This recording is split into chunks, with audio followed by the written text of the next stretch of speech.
이번 시간에는 신미양요에 대해서 한번 알아보도록 하겠습니다. 지난 시간에는 병인양요에 대해서 알아봤었거든요. 병인양요는 프랑스, 그렇죠? 흥선대원군이 천주교도인을 박해하면서, 자, 프랑스 중에 프랑스들이 우리나라를 쳐들어오게 된 일이 바로 병인양요가 되겠고요. 이번 시간은 신미양요입니다. 신미양요는 미국이죠, 바로. 그래서 미국이 제네럴 셔먼호가 대동강을 거슬러 올라와 교역을 요구합니다. 그러니까 제너럴 셔먼호가 타고 와가지고 여러 가지 물건들을 싣고 와서 총이라든지 이런 것들도 역시 중무장을 했겠죠. 그러면서 와서 교역을 하자고 합니다. 이건 무슨 자기네들 몇 명이 와가지고 교역하자라는 게 이게 나라와 나라의 교역을 하는 거에서 맞는 말입니까? 아니겠죠. 따라서 이거는 무례한 행동입니다. 따라서 이들은 제네럴 셔먼을 타고 와서 물의 깊이를 잰다면서 대동강을 거슬러 오고요. 그런데 이건 자기네 땅도 아닌데 깊이를 잰다라는 게 지금 말이 됩니까? 그리고 다음 날에는 막 우리나라에 상륙을 해가지고 막 여자들을 괴롭히고 여러 가지 나쁜 짓들을 하기 시작을 합니다. 그런 다음에 배를 타고 그들의 행동을 살피고 있던 군인들을 잡아가요. 세 사람을 잡아가서 두 명은 바다에 던져서 죽이게 하고요. 한 사람은 가두어 버리기 시작을 합니다. 그리고 나서 또 상류로 올라와서 대포와 장총을 쏘고요.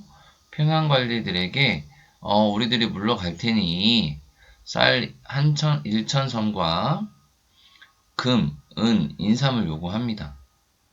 그런데 그들이 우리들에게 와가지고 이런 걸 요구를 하고 평양 사람들은 군사로 돌려달라고 하지만 그들은 그거에 대해서 응하지 않았습니다.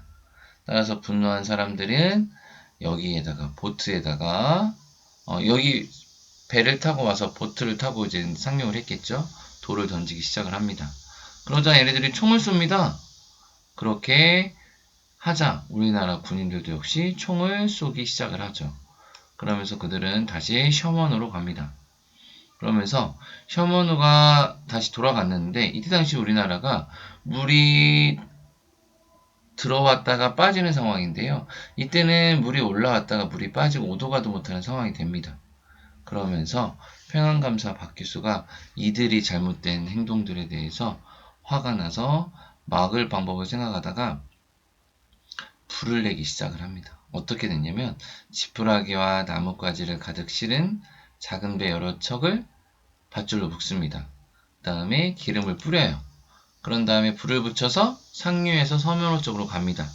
그러면 그 배가 철설철설 가다가 철선인 제너럴 셔먼호에 붙으면서 화약하고 붙어가지고 터지기 시작을 한 거죠. 그러면서 이 셔먼호는 침몰하기 시작을 하게 된 겁니다. 따라하면서 이게 계기가 되면서 그들은 또다시 이거를 계기로 우리나라에게 요구를 하기 시작을 합니다. 따라서 이 5척의 침략 군함 중에 하나인 모노카시오들에 있는 미군들, 여기 있는 그때 당시의 사진들을 알 수가 있겠죠. 아주 포즈를 보세요. 거만하죠. 자, 그러면서 어떤 일들이 발생했냐면요. 자, 미국들은 이러한 셔먼호가 불에 타자, 이거 진상조사 해야겠다.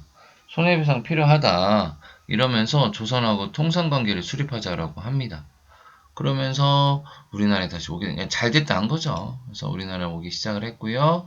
미국 함대가 오자 우리나라는 역시 그들과 맞서 싸우기 시작을 합니다.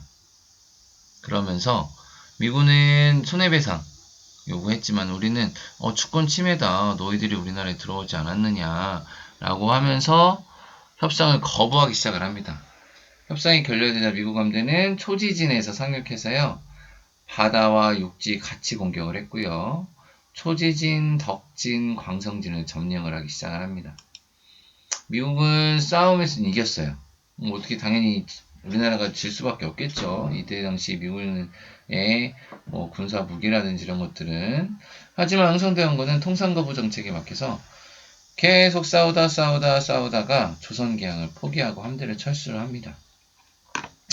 그러면서 미국은 돌아가기 전에 이 제너럴 셔먼호 사건을 들어서 우리가 무역을 하자라고 한 거지 다른 건 없었다 라고 하면서 다시 협상을 하자라고 하기 시작을 합니다. 이 당시 맞서 싸운 이 장군 중에 어재현이라는 사람이 있었어요. 어재현이라는 사람은 여기에 가가지고 병인양요 때도 또 그리고 신미양요 때도 가가지고 600명의 군사를 들고 이들과 싸우고 장렬하게 전사 때 사망을 하게 된 것이었습니다.